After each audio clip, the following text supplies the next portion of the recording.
The cemetery was silent, save for the soft rustle of wind through the trees and the occasional chirp of a bird seeking spring warmth. The world moved on, but here, time stood still, held in the polished granite of gravestones and the memories of those left behind. Harrison Ward stood alone at the grave of his late wife, Evelyn, his tailored suit barely shielding him from the chill that clung to grief. It had been 5 years since cancer stole her away, 5 years of hollow birthdays, muted holidays, and a silence in his heart that even billion-dollar deals couldn't fill. He visited her grave every month without fail, but today was different. Today he wasn't alone. 3 little girls knelt at the base of the headstone, each no older than 5, identical with golden curls, bright eyes, and sorrow etched into their tiny faces. They placed wildflowers on the grave, whispering words only the dead could hear. Harrison watched them, puzzled and drawn to them in equal measure. Who were they? Where were their parents? Then one of the girls looked up at him, her voice barely a whisper. "Are you the man in Mommy's picture?" His heart stopped. "What did you say?" he asked, his voice cracking. The girl pointed to the grave. "Our Mommy. She said if we ever got lost, we should find you." Harrison's world tilted, because the name on the headstone wasn't just Evelyn Ward, it was Evelyn Grace, Blake's beloved wife and mother.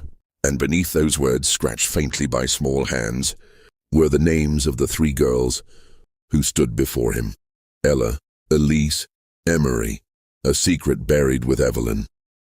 Until now, the sky was a heavy grey canvas stretched over Willow Pine Cemetery, as if the heavens themselves were mourning with him. Harrison Blake, billionaire CEO of Blake Innovations, stepped out of his sleek black limousine in silence. Clad in a dark coat and black gloves, he carried a single white lily, the flower his late wife Evelyn loved most. It had been 5 years to the day since she died in a tragic car accident. Time had done little to ease the ache in Harrison's chest. He had buried himself in work, in wealth, in the emptiness of penthouse rooms and luxury jets. Nothing could fill the hollow she left behind. Each year on this day he returned to the place where she rested. But this year was different. As he neared Evelyn's grave, he paused. Someone was already there. 3 little girls, no older than 5 or 6, stood huddled around the headstone. Identical, with chestnut curls that fell to their shoulders, and matching pink jackets dusted with dirt from kneeling.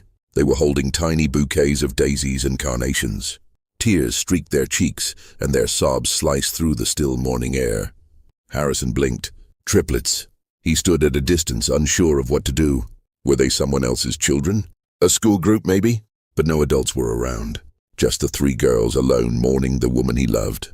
Compelled by a force he couldn't name, he took a cautious step forward. "Excuse me, are you lost?" he asked gently. All 3 girls turned. Wide hazel eyes met his, a color he hadn't seen in years, not since Evelyn. One of the girls wiped her nose with her sleeve. "We're not lost," she said. "We came to see Mommy." Harrison's heart stuttered. "Your Mommy?" he repeated, kneeling slightly to their level.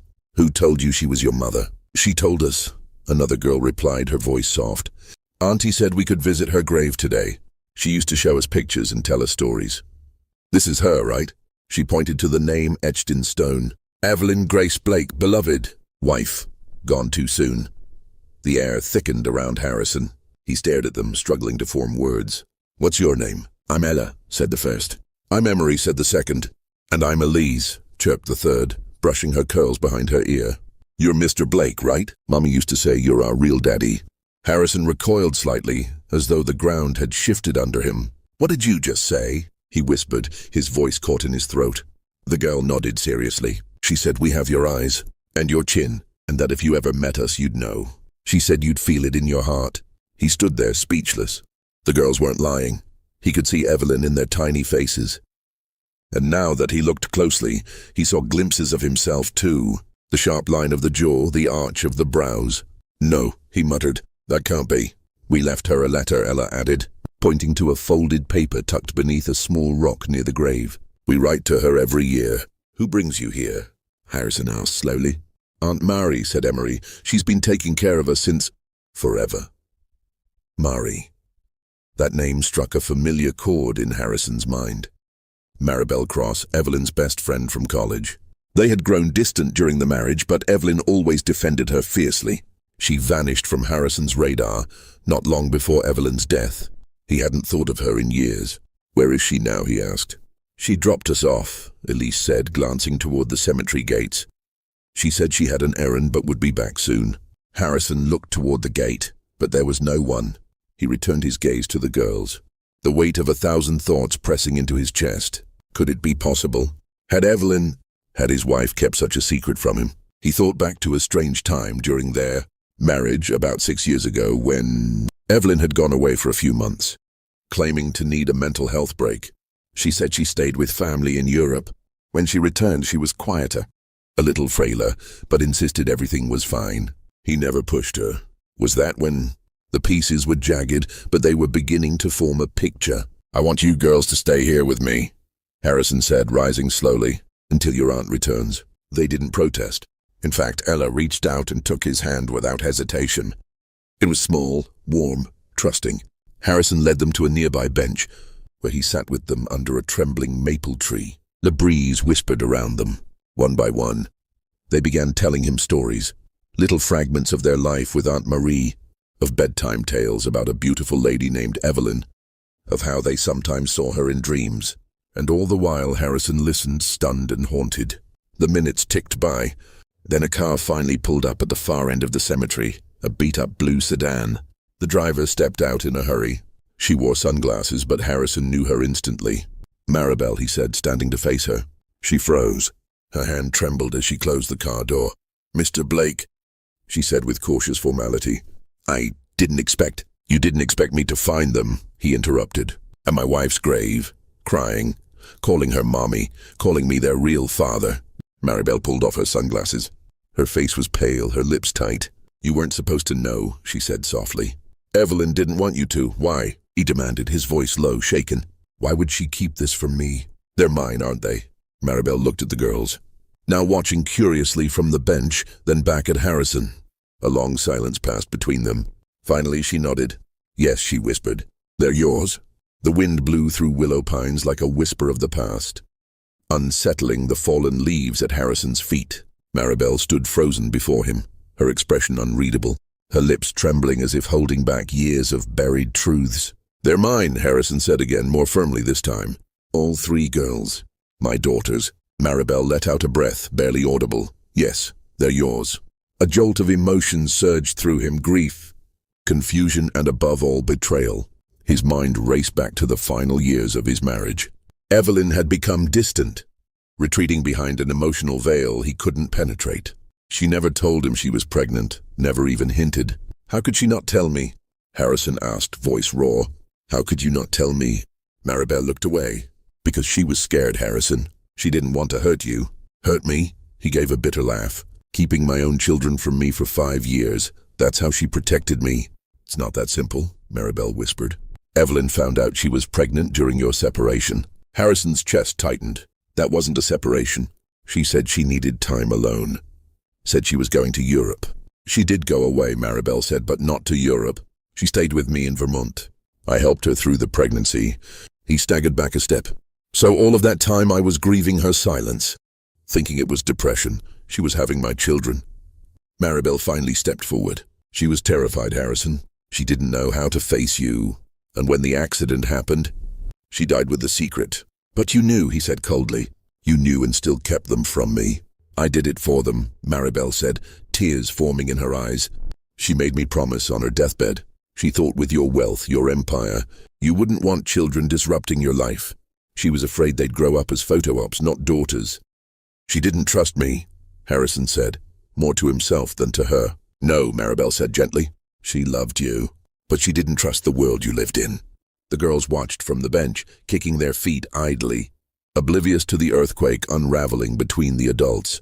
"I want to know everything," Harrison said, his voice low. "No more secrets. I deserve that much." Maribel nodded solemnly. "Then come, I'll show you." 2 hours later, they stood in a modest home on the outskirts of the city. Unlike the glass towers and sprawling estates Harrison was used to, this place was warm and worn, with faded curtains, wooden floors, and artwork done in crayon on the walls. "This is where they've grown up," Maribel said, gesturing around the living room. "It's not much, but it's safe. And they're happy." He looked around, eyes lingering on a wall covered with pictures, snapshots of birthdays, Holidays, messy kitchen moments. In the center was a photo of Evelyn holding the three girls as newborns, her smile radiant despite the exhaustion in her eyes. Harrison's breath caught. It was the first time he'd seen her like this. A mother. Maribel returned with a shoebox filled with letters, photographs, and a journal. Evelyn kept everything. She wanted them to know who she was, who you were. She told stories about you almost every night. The way you used to hold her hand in the rain. The way you built your company from nothing. He opened the journal slowly. On the first page, in Evelyn's unmistakable cursive, it read, "To my girls, if you're reading this, it means I couldn't stay. But I want you to know your father is a good man. I kept you from him out of fear, not hate. Please forgive me. And one day I hope he finds you." Harrison's throat tightened as he turned the pages. They detailed Evelyn's pregnancy, her morning sickness, the fear of raising triplets, the love that bloomed the first time she heard their heartbeats. He sat down heavily, the weight of the years pressing on him like stone. All this time, he whispered, "I thought she just gave up on us." "On me. She never gave up on you," Maribel said. "She gave up on herself, but not once on you."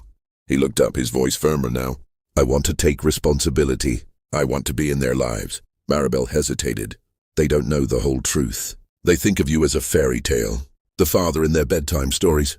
"Then let's make it real," Harrison said.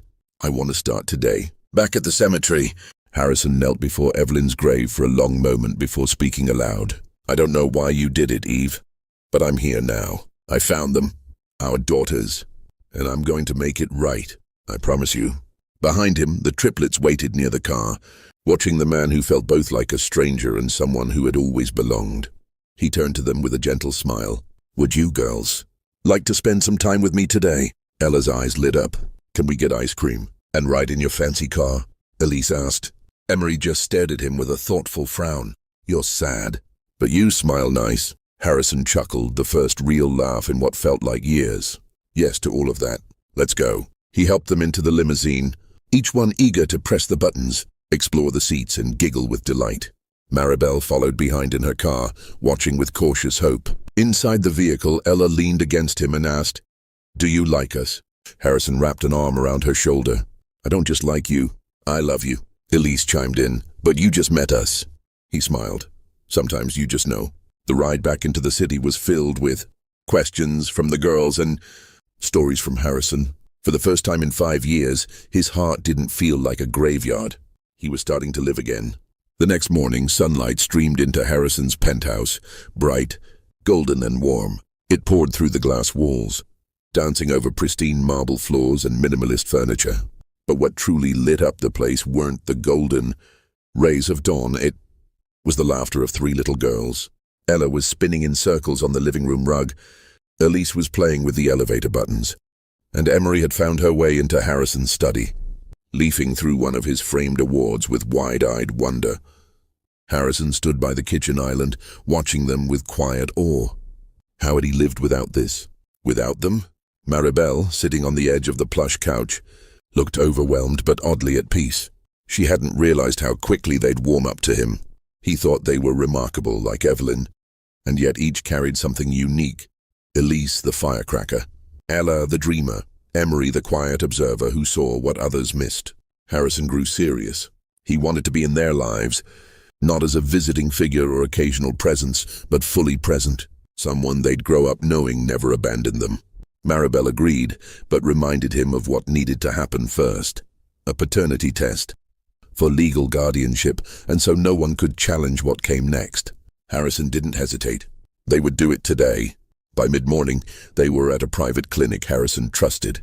The girls were curious but calm, eased by the nurses and the cheerful environment. Harrison offered his arm for the blood draw without a second thought. Ella asked if it would hurt, and he reassured her it was just a little pinch and that he was right there. Emery, ever observant, wanted to confirm if this meant he could be their real daddy. The nurse smiled and told her yes, and Emery said she wanted that, because he made her mommy's picture smile in her heart. Harrison swallowed the lump in his throat, overwhelmed. Waiting for the results was the hardest part.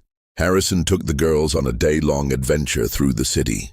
They visited the zoo, rode a carousel, and had lunch on a rooftop where the girls couldn't stop staring at the skyline. He noticed every little detail. Ella's fascination with giraffes, Elise dipping fries into both ketchup and ice cream, and Emery falling asleep in his arms. That evening his phone buzzed. DNA results available. Heart racing, he opened the secure app. The screen read, probability of paternity 99.9999% for all 3 children. He turned the phone to Maribel. Her eyes filled with tears. It was official now. He smiled, one of both sorrow and joy. A week later the legal steps began. Harrison filed for formal recognition of paternity and joint custody. Maribel, named guardian in Evelyn's will, supported him without hesitation. The press remained unaware. Harrison used his legal team to keep everything sealed and quiet. But then a photo leaked. A blurry image of Harrison and the girls entering the penthouse garage. Headlines followed, questions, rumors. A bold reporter called out in public, asking if the children were his. If Evelyn had hidden a family. Harrison turned to Maribel. It was time. Time to tell the world the truth. That evening, Harrison released a video online. Seated in his home office, dressed simply with the city glowing behind him. He spoke from the heart. For 5 years, he believed Evelyn had left without unfinished business. But he was wrong. That week, he discovered their daughters, Ella, Elise, and Emery. They were his. They were their legacy. He admitted he'd missed their first steps. Their first words, moments he could never reclaim. But he would never let them feel abandoned again. From that day forward, they were not just his daughters, they were the heart of everything he did. The video spread rapidly. Messages poured in. Fans, friends, strangers, many expressing shock, others sharing memories of Evelyn. Harrison's name trended, but none of it mattered more than what happened the next morning. As they ate breakfast, Ella tugged at Harrison's sleeve. She'd seen the video. Emery asked if it meant he loved them. He pulled them close and whispered that he loved them with everything he had. Later that day, they visited Evelyn's grave. This time the triplets came too, each holding a flower. Harrison knelt and rested his hand on the stone. He told her everything had been said now. The girls placed their flowers beside his. Elise whispered they loved her. Ella said she drew her every day. Emery held Harrison's hand and said he told them Evelyn was their angel. Harrison cried freely.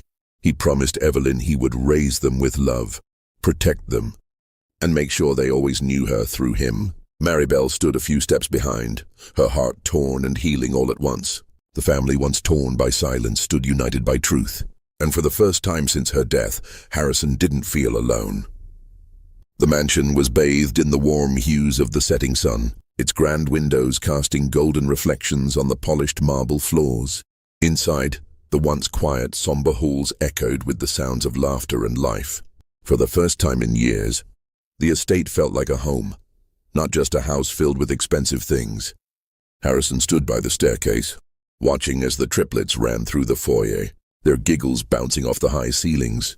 Each girl wore a matching dress in different shades of pastel, their hair neatly braided, ribbons dancing behind them as they played. The sight was so foreign to him, yet so comforting. It was like watching a dream he hadn't realized he longed for. One of the girls, Emery, called for him to come play tea party. He chuckled and responded that he'd only join if he could be the royal guest. Ella giggled and reminded him that he was always the royal guest, taking his hand and leading him toward the small play table set in the sunroom. As they sat down and began pouring imaginary tea, Harrison felt a wave of peace wash over him. These girls had brought back something he thought he had buried with Evelyn: joy. Later that evening, Harrison stood on the back balcony overlooking the garden. Beside him, the girls sat on a blanket, watching the stars appear one by one. Elise nestled close to him and softly said that their mom had told them he was a good man and that she had forgiven him. His throat tightened as he asked if Evelyn really said that. Elise nodded and added that she had told them stories about him all the time, that she was scared he'd never know them, but hoped he'd love them the moment he did. Harrison knelt before them with tears in his eyes, assuring them that he loved them more than they'd ever know. The girls embraced him tightly, and in that moment something inside him healed. The guilt, the loss, the years of solitude, they all melted away.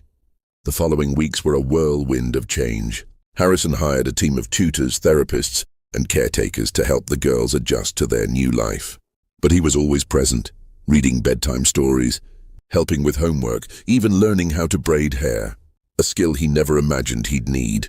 He renovated the east wing of the mansion into a child-friendly paradise, a room filled with books, art supplies, musical instruments, and every kind of toy imaginable.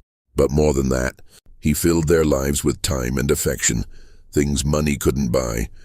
On the anniversary of Evelyn's passing, Harrison took the girls to her grave.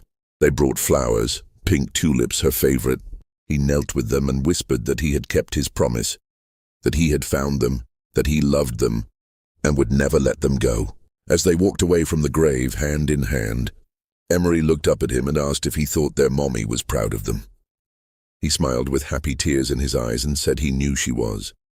Back at the mansion that night, Harrison tucked the girls into bed, kissed their foreheads and turned off the lights. Before closing the door, he paused and looked back, quietly thanking Evelyn for one last miracle. The mansion, once filled with echoes of loneliness, now radiated warmth, laughter, and love. A new chapter had begun, not just for Harrison, but for a family reborn from loss into something beautiful and everlasting. 1 year later, the mansion no longer echoed with emptiness. Instead, it pulsed with life, laughter tumbling down hallways, little feet pattering across marble floors, the smell of pancakes drifting from the kitchen on Sunday mornings. Harrison stood in the backyard garden, dressed casually in jeans and a soft cotton shirt, holding a tray of juice boxes. Before him, a tea party was in full swing. The triplets sat in a circle with their dolls, Maribel beside them, pouring tea from a plastic pot with the kind of reverence usually reserved for royalty. Ella noticed him first and squealed that it was Daddy's turn. He joined them, kneeling clumsily on the tiny chair, and accepted the imaginary cup with exaggerated elegance. The girls giggled. This was life now, unpredictable, messy, absolutely perfect. The scars of the past hadn't disappeared, but they had softened. Harrison kept Evelyn's photo on the mantel and told the girls stories of her strength, her kindness, and her love. He wanted them to grow up knowing not just who she was, but how much she had fought for them even in silence. Later that evening, after bedtime hugs and lullabies, Harrison stood by the window overlooking the city. Lights blinked in the distance, but his focus remained on the stars. He whispered to Evelyn that he hoped she was watching, and said they were extraordinary, just like her. He felt no reply, yet peace settled around him. The past had given him heartbreak, but the truth had given him something more. A family, a future, and a love that lived on, in every giggle, every hug, and every whispered goodnight, forever. Thank you for watching. Please encourage us by subscribing. Click the like button, drop a comment, and share. Also turn on the notification bell so you will be among the first to be notified whenever we upload a new video. Bye. See you in our next video.